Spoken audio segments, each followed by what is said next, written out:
ਕੀ symptoms ਨੇ ਜਦੋਂ ਕੋਈ ਕਿਡਨੀ ਜਾਂ ਬਲੈਡਰ ਦੇ ਵਿੱਚ ਇਨਫੈਕਸ਼ਨ ਹੋ ਜਾਂਦੀ ਉਸ ਬਾਰੇ ਦਰਸ਼ਕਾਂ ਨੂੰ ਦੱਸੋ। ਕਦੀ ਸਾਡੇ ਕੋਲ ਪੇਸ਼ੈਂਟ ਕੰਪਲਿਕੇਟਡ ਪ੍ਰੋਬਲਮਸ ਦੇ ਨਾਲ ਆਉਂਦੇ ਹਨ, ਜਿਵੇਂ ਪੇਸ਼ੈਂਟ ਨੂੰ ਫੀਵਰ ਆ ਰਿਹਾ ਹੈ, ਉਹਨਾਂ ਦਾ ਬੀਪੀ ਬਹੁਤ ਲੋ ਹੋ ਜਾਂਦਾ, ਇਨਫੈਕਸ਼ਨ ਪੂਰੇ ਬਲੱਡ 'ਚ ਫੈਲ ਜਾਂਦਾ ਹੈ। ਡਾਈਟਰੀ ਹੈਬਿਟਸ ਕਹਿੰਦੇ ਆ ਚੇਂਜ ਕਰਨ ਨੂੰ, ਪਾਣੀ ਜ਼ਿਆਦਾ ਪੀਣ ਨੂੰ ਐਡਵਾਈਸ ਕਰਦੇ ਹਾਂ। ਆਪਣੇ ਜਿਹੜਾ ਏਰੀਆ ਹੁੰਦਾ ਹੈ ਉਸ ਨੂੰ ਸਾਫ਼ ਰੱਖਣ ਦੀ ਐਡਵਾਈਸ ਕਰਦੇ ਹਨ। ਜੇ ਕੋਈ ਪੇਸ਼ੈਂਟ ਸਾਡੇ ਕੋਲ ਕੰਪਲਿਕੇਟਡ UTI ਦੇ ਨਾਲ ਆਉਂਦਾ ਹੈ, ਉਸ ਦੇ ਵਿੱਚ ਸਾਨੂੰ ਪੇਸ਼ੈਂਟ ਨੂੰ ਐਡਮਿਟ ਕਰਨਾ ਪੈਂਦਾ ਹੈ। ਅਕਸਰ ਜਿਹੜੀ ਇਹ ਇਨਫੈਕਸ਼ਨ ਹੁੰਦੀ ਹੈ ਉਸ ਤੋਂ ਬਾਅਦ ਕਈ ਵਾਰ ਪੇਟ ਦੇ ਵਿੱਚ ਦਰਦ ਹੋਣ ਦੇ ਨਾਲ ਪਤਾ ਲੱਗਦਾ ਕਿ ਬਾਅਦ ਵਿੱਚ ਪੱਥਰੀਆਂ ਜਾਂ ਹੋਰ ਸਟੋਨਸ ਬਣ ਗਏ ਨੇ। ਜਿਸ ਤਰ੍ਹਾਂ ਕਿ ਨਟਸ, ਜਿੱਦਾਂ ਕਿ ਬਦਾਮ, ਕਾਜੂ, ਅਖਰੋਟ, ਇਹਨਾਂ ਚੀਜ਼ਾਂ ਦੇ ਵਿੱਚ ਆਕਜ਼ਲੇਟ ਇੱਕ ਕੈਮੀਕਲ ਹੁੰਦਾ ਹੈ ਜਿਸ ਦੇ ਕਰਕੇ ਸਟੋਨ ਜ਼ਿਆਦਾ ਬਣਦਾ ਹੈ। ਅਸੀਂ ਐਡਵਾਈਸ ਕਰਦੇ ਹਾਂ ਕਿ ਇਹ ਚੀਜ਼ਾਂ ਘੱਟ ਖਾਓ।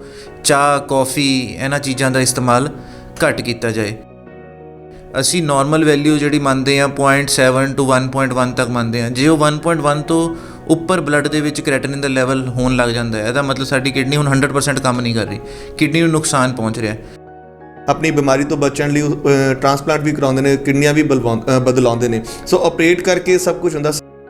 ਕਿਡਨੀ ਟ੍ਰਾਂਸਪਲਾਂਟ ਅਸੀਂ ਉਸ ਟਾਈਮ 'ਤੇ ਕਹਿੰਦੇ ਹਾਂ ਜਦੋਂ ਪੇਸ਼ੈਂਟ ਡਾਇਲਿਸਿਸ ਡਿਪੈਂਡੈਂਟ ਹੋ ਜਾਂਦਾ ਹੈ। ਡਾਇਲਿਸਿਸ ਡਿਪੈਂਡੈਂਟ ਦਾ ਮਤਲਬ ਹੈ ਕਿ ਹੁਣ ਉਹਦਾ ਕਿਡਨੀਆਂ ਬਿਲਕੁਲ ਵੀ ਕੰਮ ਨਹੀਂ ਕਰ ਰਹੀਆਂ, ਯਾਨੀ ਕਿ 10 to 15% ਤੱਕ ਕੰਮ ਕਰ ਰਹੀਆਂ ਹਨ।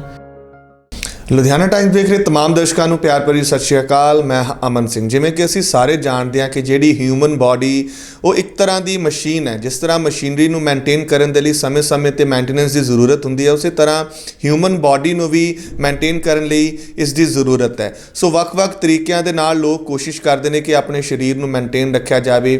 ਡੇਲੀ ਦਿਨਚਰਿਆ ਦੇ ਵਿੱਚ ਅਸੀਂ ਜੋ ਕੁਝ ਵੀ ਖਾਂਦੇ ਜਾਂ ਪੀਂਦੇ ਹਾਂ ਉਸ ਦਾ ਕਾਫੀ ਮਾਤਰਾ ਦੇ ਵਿੱਚ ਅਸੀਂ ਮਲ ਤਿਆਗ ਦੇ ਜ਼ਰੀਏ ਜਾਂ ਯੂਰਨ ਦੇ ਜ਼ਰੀਏ ਉਸ ਨੂੰ ਬਾਹਰ ਵੀ ਕੱਢਦੇ। ਸੋ ਇੱਕ ਪ੍ਰਕਿਰਿਆ ਹੈ ਜਿਸ ਨੂੰ ਸਮਝਣਾ ਬਹੁਤ ਜ਼ਰੂਰੀ ਹੈ। ਕਈ ਵਾਰ ਕੀ ਹੁੰਦਾ, ਗਲਤ ਖਾਣ ਪੀਣ ਕਰਕੇ ਜਾਂ ਵੇਖਿਆ ਜਾਂਦਾ ਓਵਰਏਜ ਕਰਕੇ ਕਈ ਯੂਰਨ ਦੀਆਂ ਇਨਫੈਕਸ਼ਨਸ ਹੋ ਜਾਂਦੀਆਂ ਨੇ, ਜਿਸ ਨੂੰ ਸਮਝਣਾ ਬਹੁਤ ਜ਼ਰੂਰੀ ਹੁੰਦਾ ਔਰ ਛੇਤੀ ਤੋਂ ਛੇਤੀ ਡਾਕਟਰ ਕੋਲ ਪਹੁੰਚਣਾ ਵੀ ਜ਼ਰੂਰੀ ਹੁੰਦਾ। ਸੋ ਹਮੇਸ਼ਾ ਐਕਸਪਰਟਸ ਦੀ ਜ਼ਰੂਰਤ ਪੈਂਦੀ ਹੈ। ਅੱਜ ਅਸੀਂ ਪਹੁੰਚੇ ਹਾਂ ਹਸਪੀਟਲ ਪ੍ਰੋ ਲਾਈਫ ਦੇ ਵਿੱਚ। ਸਾਡੇ ਨਾਲ ਯੂਰੋਲੋਜੀ ਦੇ ਐਕਸਪਰਟ ਡਾਕਟਰ ਵੈਭਵ ਸੂਦ ਸਾਡੇ ਨਾਲ ਮੌਜੂਦ ਨੇ। ਸਤਿ ਸ਼੍ਰੀ ਅਕਾਲ ਡਾਕਟਰ ਸਾਹਿਬ। ਸਤਿ ਸ਼੍ਰੀ ਅਕਾਲ ਜੀ ਸਰ, ਲੁਧਿਆਣਾ ਟਾਈਮਸ 'ਤੇ ਤੁਹਾਡਾ ਸਵਾਗਤ ਹੈ। ਬੇਸਿਕਲੀ ਸਭ ਤੋਂ ਪਹਿਲਾਂ ਦਰਸ਼ਕਾਂ ਨੂੰ ਇਹ ਸਮਝਾਓ ਕਿ ਯੂਰੋਲੋਜੀ ਹੈ ਕੀ ਹੈ, ਕੀ ਮੈਥਡ ਹੈ ਔਰ ਕਿਸ ਤਰ੍ਹਾਂ ਯੂਜ਼ ਹੁੰਦਾ ਇਸ ਦਾ। ਦੇਖੋ, ਯੂਰੋਲੋਜੀ ਇੱਕ ਸਾਇੰਸ ਹੈ ਜਿਸ ਦੇ ਵਿੱਚ ਅਸੀਂ ਕਿਡਨੀ, ਯੂਰੇਟਰ, ਬਲੈਡਰ, ਪ੍ਰੋਸਟੇਟ, ਟੈਸਟਿਸ ਅਤੇ ਪੀਨਸ ਦੀਆਂ ਸਾਰੀ ਬਿਮਾਰੀਆਂ ਦਾ ਇਲਾਜ, ਉਹਦੇ ਬਿਮਾਰੀਆਂ ਦੇ ਕੌਜ਼ਿਜ਼, ਉਹਦੇ ਬਿਮਾਰੀਆਂ ਨੂੰ ਕਿਸ ਤਰ੍ਹਾਂ ਅਸੀਂ ਪ੍ਰੀਵੈਂਟ ਕਰੀਏ, ਆਹ ਸਾਰਾ ਸਟੱਡੀ ਕਰਦੇ ਹਾਂ। ਜੇ ਪੇਸ਼ੈਂਟ ਸਾਡੇ ਕੋਲ ਆਉਂਦਾ ਹੈ, ਉਹ ਬੇਸਿਕ ਜੇ ਇਨਫੈਕਸ਼ਨ ਨਾਲ ਆ ਸਕਦਾ ਹੈ ਜਾਂ ਬਿਲਕੁਲ ਕਿਡਨੀ ਖਰਾਬ ਹੋ ਜਾਏ ਟ੍ਰਾਂਸਪਲਾਂਟ ਤੱਕ ਆ ਸਕਦਾ ਹੈ।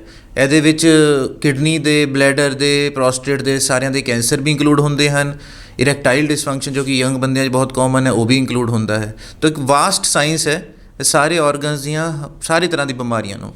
ਸਰ, ਬੇਸਿਕਲੀ ਵੇਖਿਆ ਜਾਂਦਾ ਕਿ ਕੋਈ ਵੀ ਜੇਕਰ ਬਿਮਾਰੀ ਹੋਵੇ, ਚਾਹੇ ਉਹ ਕਿਡਨੀ ਨਾਲ ਰਿਲੇਟਡ ਹੋਵੇ ਜਾਂ ਬਲੈਡਰ ਨਾਲ ਜਾਂ ਹੋਰ ਅੰਗਾਂ ਦੇ ਨਾਲ ਰਿਲੇਟਡ ਹੋਵੇ, ਇਨਫੈਕਸ਼ਨ ਤੋਂ ਸ਼ੁਰੂ ਹੁੰਦੀ ਹੈ।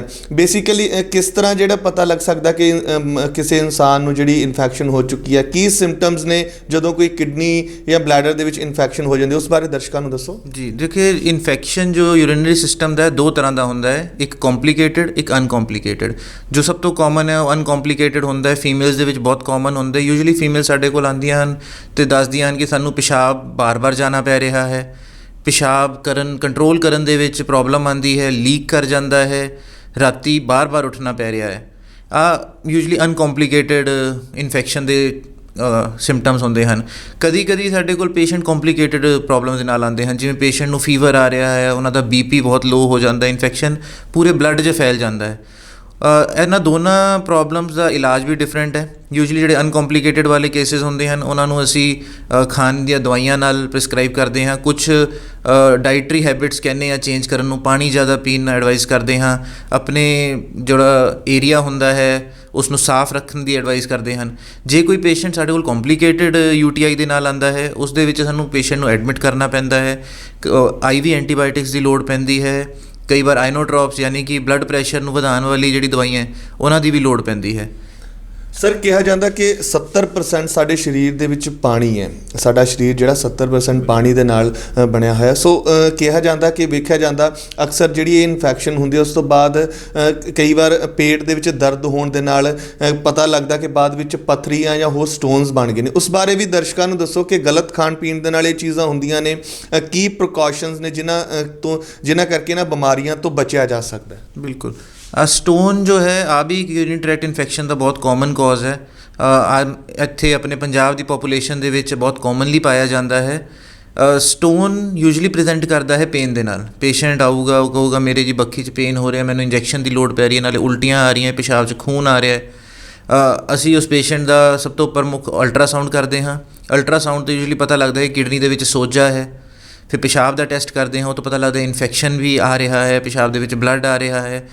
ਫਿਰ ਡਿਪੈਂਡਿੰਗ ਔਨ ਦਾ ਸਾਈਜ਼ ਅਤੇ ਲੋਕੇਸ਼ਨ ਕਿ ਸਟੋਨ ਕਿੱਥੇ ਪਿਆ ਹੈ। ਜੇ ਛੋਟਾ ਸਟੋਨ ਬਿਲਕੁਲ ਯੂਰੇਟਰ ਦੇ ਥੱਲੇ ਪਿਆ ਹੈ ਤਾਂ ਅਸੀਂ ਪੇਸ਼ੈਂਟ ਨੂੰ ਕੁਝ ਦਵਾਈਆਂ ਲਿਖ ਕੇ ਦਿੰਦੇ ਹਾਂ ਜਿਹਦੇ ਨਾਲ ਉਹ ਸਟੋਨ ਪਾਸ ਹੋ ਜਾਂਦਾ ਹੈ। ਪਰ ਜੇ ਕੋਈ ਵੱਡਾ ਸਟੋਨ ਹੈ, ਪੇਸ਼ੈਂਟ ਨੂੰ ਪੇਨ ਕੰਟਰੋਲ ਨਹੀਂ ਹੋ ਰਿਹਾ ਹੈ, ਪੇਸ਼ੈਂਟ ਦੀ ਕਿਡਨੀਆਂ ਨੂੰ ਇੰਨਾ ਨੁਕਸਾਨ ਹੋ ਗਿਆ ਹੈ ਕਿ ਉਹਨਾਂ ਦਾ ਕ੍ਰੈਟਿਨਿਨ ਵਧਣ ਲੱਗ ਗਿਆ, ਤਾਂ ਉਸ ਦੇ ਵਿੱਚ ਸਾਨੂੰ ਉਹ ਪੱਥਰੀ ਨੂੰ ਕੱਢਣਾ ਬਹੁਤ ਜ਼ਰੂਰੀ ਹੋ ਜਾਂਦਾ ਹੈ। ਕਈ ਵਾਰ ਸਾਡੇ ਕੋਲ ਪੇਸ਼ੈਂਟ ਹੁੰਦੇ ਹਨ ਜਿਹੜੇ ਕਿ ਰਿਕਰੈਂਟ ਸਟੋਨ ਫਾਰਮਰ ਹੁੰਦੇ ਹਨ। ਉਹਨਾਂ ਦੇ ਵਿੱਚ ਅਸੀਂ ਉਹਨਾਂ ਨੂੰ ਕੁਝ ਡਾਈਟਰੀ ਐਡਵਾਈਸ ਦਿੰਦੇ ਹਾਂ, ਜਿਸ ਤਰ੍ਹਾਂ ਕਿ ਨਟਸ ਜਿੱਦਾਂ ਕਿ ਬਦਾਮ, ਕਾਜੂ, ਅਖਰੋਟ, ਇਹਨਾਂ ਚੀਜ਼ਾਂ ਦੇ ਵਿੱਚ ਆਕਜ਼ਲੇਟ ਇੱਕ ਕੈਮੀਕਲ ਹੁੰਦਾ ਹੈ ਜਿਸ ਦੇ ਕਰਕੇ ਸਟੋਨ ਜ਼ਿਆਦਾ ਬਣਦਾ। ਅਸੀਂ ਐਡਵਾਈਸ ਕਰਦੇ ਹਾਂ ਕਿ ਆਹ ਚੀਜ਼ਾਂ ਘੱਟ ਖਾਓ। ਚਾਹ, ਕੌਫੀ, ਇਹਨਾਂ ਚੀਜ਼ਾਂ ਦਾ ਇਸਤੇਮਾਲ ਘੱਟ ਕੀਤਾ ਜਾਏ। ਇਸ ਦੇ ਇਲਾਵਾ ਅਸੀਂ ਸਟੋਨ ਦਾ ਜਿਹੜਾ ਸੈਂਪਲ ਲੈਂਦੇ ਹਾਂ ਉਹਦਾ ਟੈਸਟ ਕਰਾਉਂਦੇ ਹਾਂ, ਜਦੋਂ ਸਾਨੂੰ ਪਤਾ ਲੱਗਦਾ ਸਟੋਨ ਕਿਸ ਚੀਜ਼ ਦਾ ਬਣਿਆ। ਕਦੀ ਕਦੀ ਯੂਰਿਕ ਐਸਿਡ ਹੁੰਦਾ ਸਟੋਨ, ਜਿਸ ਦੇ ਕਿ ਦਵਾਈ ਦੇ ਨਾਲ ਰਿਕਰੈਂਟ ਸਟੋਨ ਬਣਨ ਦੇ ਚਾਂਸਿਸ ਘੱਟ ਜਾਂਦੇ ਹਨ। ਅਤੇ ਕੈਲਸ਼ੀਅਮ ਆਕਜ਼ਲੇਟ ਸਟੋਨਸ ਦੇ ਵਿੱਚ ਅਸੀਂ ਮਰੀਜ਼ਾਂ ਨੂੰ ਐਡਵਾਈਸ ਕਰਦੇ ਹਾਂ ਕਿ ਤੁਸੀਂ ਕੈਲਸ਼ੀਅਮ ਦੀ ਚੀਜ਼ਾਂ, ਜਿਸ ਤਰ੍ਹਾਂ ਕਿ ਦਵਾਈਆਂ ਜਿਹੜੀਆਂ ਕਿ ਕੈਲਸ਼ੀਅਮ ਸਾਲਟ ਹੁੰਦਾ ਜਿਨ੍ਹਾਂ ਦੇ ਵਿੱਚ, ਉਹ ਘੱਟ ਖਾਓ। ਪਾਣੀ 2.5 ਤੋਂ 3 ਲੀਟਰ ਘੱਟੋ ਘੱਟ ਪੀਤਾ ਜਾਏ। ਸਰ ਅਕਸਰ ਵੇਖਿਆ ਜਾਂਦਾ ਕਿ ਪਾਣੀ ਦੀ ਕਮੀ ਜਾਂ ਗਲਤ ਖਾਣ ਪੀਣ ਜਿਹੜਾ ਮੁੱਖ ਕਾਰਨ ਨੇ ਕਿਸੇ ਵੀ ਬਿਮਾਰੀ ਦੇ ਸਾਡੇ ਸਰੀਰ ਦੇ ਵਿੱਚ, ਕਿਉਂਕਿ ਉਸ ਦੇ ਨਾਲ ਡਾਈਜੈਸਟ ਸਿਸਟਮ ਜਿਹੜਾ ਖਰਾਬ ਹੁੰਦਾ ਔਰ ਜਿਹੜੇ ਬਾਕੀ ਆਰਗਨਸ ਨੇ ਜਿਵੇਂ ਕਿਡਨੀਆਂ ਜਾਂ ਬਲੈਡਰ, ਉਹਨਾਂ 'ਤੇ ਵੀ ਅਸਰ ਪੈਂਦਾ। ਸੋ ਉਸ ਬਾਰੇ ਕੀ ਕਹੋਗੇ ਕਿ ਦਿਨਚਰਿਆ ਦੇ ਵਿੱਚ ਖਾਣ ਪੀਣ 'ਤੇ ਖਾਸ ਧਿਆਨ ਦੇਣਾ ਚਾਹੀਦਾ? ਔਰ ਪਾਣੀ ਤਾਂ ਤੁਸੀਂ ਦੱਸਿਆ ਕਿ ਪਾਣੀ ਜ਼ਿਆਦਾ ਤੋਂ ਜ਼ਿਆਦਾ ਪੀਣਾ ਚਾਹੀਦਾ ਹੈ ਇਨਸਾਨ। ਬਿਲਕੁਲ, ਖਾਣ ਪੀਣਾ ਇੱਕ ਬਹੁਤ ਹੀ ਇੰਪੋਰਟੈਂਟ ਟੌਪਿਕ ਹੈ, ਸਪੈਸ਼ਲੀ ਸਟੋਨ ਫਾਰਮਰਸ ਦੇ ਵਿੱਚ। ਜਿਸ ਤਰ੍ਹਾਂ ਮੈਂ ਦੱਸਿਆ ਤੁਹਾਨੂੰ ਕਿ ਨਟਸ ਵਗੈਰਾ ਅਸੀਂ ਕਹਿੰਦੇ ਹਾਂ ਪੇਸ਼ੈਂਟ ਨੂੰ ਘੱਟ ਖਾਣ। ਚਾਹ, ਕੌਫੀ, ਇਹਨਾਂ ਦੇ ਵਿੱਚ ਵੀ ਇਹੀ ਸਬਸਟਾਂਸ ਹੁੰਦੇ ਹਨ ਜੋ ਕਿ ਸਾਲਟ ਬਣਾਉਂਦੇ ਹਨ। ਇਸ ਦੇ ਇਲਾਵਾ ਨਮਕ ਦੀ ਵਰਤੋਂ ਅਸੀਂ ਐਡਵਾਈਸ ਕਰਦੇ ਹਾਂ ਕਿ ਘੱਟੋ ਘੱਟ ਕਰਨ। ਨਮਕ ਇੱਕ ਇਹੀ ਚੀਜ਼ ਹੈ ਜੋ ਕਿ ਕੈਲਸ਼ੀਅਮ ਅਤੇ ਆਕਜ਼ਲੇਟ ਨੂੰ ਕੰਬਾਈਨ ਕਰਨ 'ਚ ਹੈਲਪ ਕਰਾਉਂਦਾ ਹੈ, ਜਿਸ ਦੇ ਕਰਕੇ ਸਟੋਨ ਬਾਰ-ਬਾਰ ਬਣਦੇ ਹਨ। ਇਸ ਦੇ ਇਲਾਵਾ ਖਾਣ ਪੀਣ ਦੇ ਵਿੱਚ ਜਿਵੇਂ ਗ੍ਰੀਨ ਵੈਜੀਟੇਬਲ, ਜਿਵੇਂ ਕਿ ਬਾਥੂ ਹੈ, ਜਿਵੇਂ ਕਿ ਪਾਲਕ ਹੈ, ਸਾਗ ਹੈ, ਇਹਨਾਂ ਦੀ ਵੀ ਅਸੀਂ ਐਡਵਾਈਸ ਕਰਦੇ ਹਾਂ ਕਿ ਘੱਟ ਖਾਇਆ ਕਰਨ ਸਟੋਨ ਫਾਰਮਰਸ। ਸਰ ਇੱਕ ਗੱਲ ਕਹੀ ਜਾਂਦੀ ਹੈ, ਕਿਡਨੀ ਪੇਸ਼ੈਂਟ ਨੂੰ ਅਕਸਰ ਦੱਸਿਆ ਜਾਂਦਾ ਕਿ ਕ੍ਰੀਟੀਨਾਈਨ ਵੱਧ ਗਿਆ ਜਾਂ ਘਟ ਗਿਆ। ਉਹ ਕ੍ਰੀਟੀਨਾਈਨ ਕੀ ਹੁੰਦਾ, ਉਸ ਬਾਰੇ ਵੀ ਦਰਸ਼ਕਾਂ ਨੂੰ ਦੱਸੋ ਕਿ ਕੀ ਹੁੰਦਾ ਔਰ ਉਸ ਦੇ ਵਧਣ ਜਾਂ ਘਟਣ ਦੇ ਨਾਲ ਕੀ ਪ੍ਰੋਬਲਮਸ ਜਿਹੜੀਆਂ ਆਉਂਦੀਆਂ ਨੇ। ਬਿਲਕੁਲ, ਦੇਖੋ ਕ੍ਰੈਟੀਨਾਈਨ ਇੱਕ ਐਕਸਕ੍ਰੀਟਰੀ ਸਬਸਟਾਂਸ ਹੈ। ਜਦੋਂ ਸਾਡਾ ਸਰੀਰ, ਸਾਡੀ ਕਿਡਨੀ ਬਲੱਡ ਨੂੰ ਸਾਫ਼ ਕਰਦੀ ਹੈ ਤਾਂ ਉਹ ਬਲੱਡ ਦੇ ਵਿੱਚੋਂ ਕ੍ਰੈਟਿਨਿਨ, ਜੋ ਕਿ ਸਾਡੇ ਮਸਲਸ ਬਣਾਉਂਦੇ ਹਨ, ਉਹਨਾਂ ਨੂੰ ਬਾਹਰ ਕੱਢਦੀ ਹੈ ਪਿਸ਼ਾਬ ਦੇ ਰਾਹ। ਜੇ ਸਾਡੀ ਕਿਡਨੀ ਨੂੰ ਨੁਕਸਾਨ ਹੋਇਆ ਹੈ, ਕਿਡਨੀ ਕੰਮ ਘੱਟ ਕਰ ਰਹੀ ਹੈ, ਤਾਂ ਉਹ ਕ੍ਰੈਟਿਨਿਨ ਸਾਡੇ ਬਲੱਡ ਦੇ ਵਿੱਚ ਵਧਣ ਲੱਗ ਜਾਂਦਾ ਹੈ, ਕਿਉਂਕਿ ਪਿਸ਼ਾਬ 'ਚ ਘੱਟ ਨਿਕਲੂਗਾ, ਉਹ ਬਲੱਡ ਦੇ ਵਿੱਚ ਵਧਣ ਲੱਗਦਾ। ਉਹ ਇੱਕ ਇੰਡੀਕੇਟਰ ਹੈ ਕਿ ਤੁਹਾਡੀ ਕਿਡਨੀ ਪ੍ਰੋਪਰ ਕੰਮ ਨਹੀਂ ਕਰ ਰਹੀ। ਅਸੀਂ ਨਾਰਮਲ ਵੈਲਿਊ ਜਿਹੜੀ ਮੰਨਦੇ ਹਾਂ 0.7 to 1.1 ਤੱਕ ਮੰਨਦੇ ਹਾਂ। ਜੇ ਉਹ 1.1 ਤੋਂ ਉੱਪਰ ਬਲੱਡ ਦੇ ਵਿੱਚ ਕ੍ਰੈਟਿਨਿਨ ਦਾ ਲੈਵਲ ਹੋਣ ਲੱਗ ਜਾਂਦਾ ਹੈ, ਇਹਦਾ ਮਤਲਬ ਸਾਡੀ ਕਿਡਨੀ ਹੁਣ 100% ਕੰਮ ਨਹੀਂ ਕਰ ਰਹੀ, ਕਿਡਨੀ ਨੂੰ ਨੁਕਸਾਨ ਪਹੁੰਚ ਰਿਹਾ। ਕਿਡਨੀ ਨੂੰ ਨੁਕਸਾਨ ਪਹੁੰਚਣ ਦੇ ਜੋ ਸਭ ਤੋਂ ਕਾਮਨ ਇੰਡੀਆ ਦੇ ਵਿੱਚ ਕਾਜ਼ਜ਼ ਹਨ, ਉਹ ਹੈ ਬਲੱਡ ਪ੍ਰੈਸ਼ਰ ਅਤੇ ਸ਼ੂਗਰ ਦੀ ਬਿਮਾਰੀ। ਬਲੱਡ ਪ੍ਰੈਸ਼ਰ ਅਤੇ ਸ਼ੂਗਰ ਦੋਨੇ ਕਿਡਨੀ ਨੂੰ ਹੌਲੀ ਹੌਲੀ ਨੁਕਸਾਨ ਪਹੁੰਚਾਉਂਦੇ ਹਨ।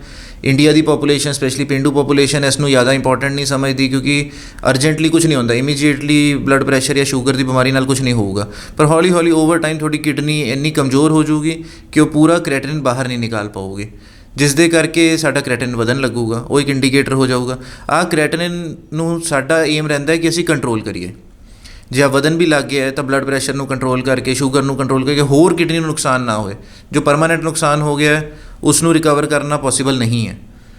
ਸਰ ਅਕਸਰ ਵੇਖਿਆ ਜਾਂਦਾ ਪੇਸ਼ੈਂਟ ਜਦੋਂ ਡਾਕਟਰਸ ਕੋਲ ਆਉਂਦੇ ਨੇ ਤਾਂ ਜਿਹੜੀ ਉਹਨਾਂ ਨੂੰ ਪ੍ਰੋਬਲਮ ਆ 30 ਤੋਂ 40% ਜਿਹੜੀ ਵੱਧ ਚੁੱਕੀ ਹੁੰਦੀ ਹੈ। ਕਿਹਾ ਜਾਂਦਾ ਕਿ ਤੁਹਾਡੀਆਂ ਜਿਹੜੀਆਂ ਕਿਡਨੀਆਂ ਨੇ 30 ਤੋਂ 40% ਜਾਂ ਕਈਆਂ ਦੀ 50% ਵੀ ਕੰਮ ਕਰਨਾ ਬੰਦ ਕਰ ਚੁੱਕੀਆਂ ਹੁੰਦੀਆਂ। ਉਹਨਾਂ ਨੂੰ ਦਵਾਈਆਂ ਦੇ ਜ਼ਰੀਏ ਜਾਂ ਹੋਰ ਮੈਥਡ ਦੇ ਜ਼ਰੀਏ ਠੀਕ ਕੀਤਾ ਜਾਂਦਾ। ਪਰ ਉਸ ਤੋਂ ਇਲਾਵਾ ਵੇਖਿਆ ਜਾਂਦਾ ਕਿ ਕਿਡਨੀ ਟ੍ਰਾਂਸਪਲਾਂਟ ਕਰਨ ਦਾ ਵੀ ਜਿਹੜਾ ਅੱਜ ਕੱਲ੍ਹ ਕਰੇਜ਼ ਹੈ, ਲੋਕ ਆਪਣੀ ਬਿਮਾਰੀ ਤੋਂ ਬਚਣ ਲਈ ਟ੍ਰਾਂਸਪਲਾਂਟ ਵੀ ਕਰਾਉਂਦੇ ਨੇ, ਕਿਡਨੀਆਂ ਵੀ ਬਦਲਾਉਂਦੇ ਨੇ। ਸੋ ਆਪਰੇਟ ਕਰਕੇ ਸਭ ਕੁਝ ਹੁੰਦਾ। ਸਰ ਉਹ ਵੀ ਦੱਸੋ ਕਿ ਉਹ ਕਿੰਨਾ ਕੁ ਬਿਹਤਰ ਹੈ, ਉਹਦੇ ਵਿੱਚ ਕੋਈ ਨੁਕਸਾਨ ਤਾਂ ਨਹੀਂ, ਔਰ ਕਿੰਨਾ ਕੁ ਫਾਇਦੇਮੰਦ ਹੈ ਪੇਸ਼ੈਂਟ ਦੇ ਲਈ ਉਹ? ਬਿਲਕੁਲ, ਦੇਖੋ ਕਿਡਨੀ ਟ੍ਰਾਂਸਪਲਾਂਟ ਇੱਕ ਬਹੁਤ ਹੀ ਵਧੀਆ, ਬਹੁਤ ਹੀ ਕਾਰਗਰ ਸਰਜਰੀ ਹੈ।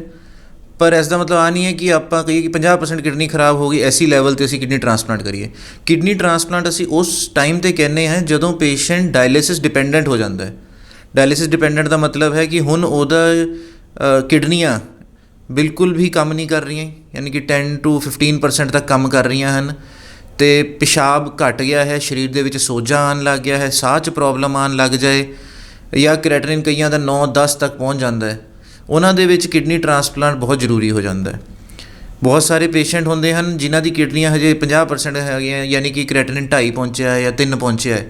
ਉਸ ਲੈਵਲ 'ਤੇ ਅਸੀਂ ਐਡਵਾਈਜ਼ ਨਹੀਂ ਕਰਦੇ। ਅਸੀਂ ਉਸ ਲੈਵਲ 'ਤੇ ਕੋਸ਼ਿਸ਼ ਕਰਦੇ ਹਾਂ ਕਿ ਦਵਾਈਆਂ ਦੇ ਨਾਲ ਅਸੀਂ ਉਹ ਕਿਡਨੀ ਦੀ ਬਿਮਾਰੀ ਨੂੰ ਉੱਥੇ ਕੰਟਰੋਲ ਕਰੀਏ ਕਿ ਉਸੇ ਲੈਵਲ 'ਤੇ ਮੇਨਟੇਨ ਰਹੇ।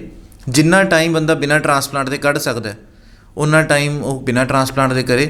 ਪਰ ਜਦੋਂ ਉਹਦਾ ਕ੍ਰੈਟਿਨਿਨ 5-6 ਪਹੁੰਚ ਜਾਂਦਾ ਹੈ ਅਤੇ ਪਿਸ਼ਾਬ ਆਉਣਾ ਬੰਦ ਹੋ ਜਾਂਦਾ ਹੈ, ਸੋਜਾ ਸਰੀਰ 'ਚ ਆਉਣ ਲੱਗ ਜਾਂਦਾ ਹੈ, ਜਾਂ ਫਿਰ ਕਈ ਵਾਰ ਮੈਂਟਲ ਪ੍ਰੋਬਲਮਸ ਆਉਣ ਲੱਗ ਜਾਂਦੀਆਂ, ਸਰੀਰ ਦੇ ਵਿੱਚ ਜ਼ਹਿਰ ਇੰਨਾ ਜ਼ਿਆਦਾ ਵੱਧ ਜਾਂਦਾ ਹੈ ਕਿ ਆਪਣੇ ਮੈਂਟਲ ਪ੍ਰੋਬਲਮਸ ਆਉਣ ਲੱਗ ਜਾਂਦੀਆਂ, ਉਹਦੇ ਵਿੱਚ ਅਰਜੈਂਟ ਡਾਇਲਿਸਿਸ ਕਰਕੇ ਟ੍ਰਾਂਸਪਲਾਂਟ ਸਭ ਤੋਂ ਵਧੀਆ ਐਡਵਾਈਸ ਹੈ। ਬਾਰ-ਬਾਰ ਡਾਇਲਿਸਿਸ ਕਰਾਉਣਾ ਸਰੀਰ ਦੇ ਲਈ ਬਹੁਤ ਚੰਗੀ ਚੀਜ਼ ਨਹੀਂ ਹੈ, ਲਾਈਫ ਘੱਟਦੀ ਹੈ। ਟ੍ਰਾਂਸਪਲਾਂਟ ਇੱਕ ਇਹੀ ਚੀਜ਼ ਹੈ ਜਿਹੜੀ ਕਿ ਤੁਹਾਨੂੰ ਕਾਫੀ ਲੰਬਾ ਟ੍ਰੀਟਮੈਂਟ ਦਿੰਦੀ ਹੈ।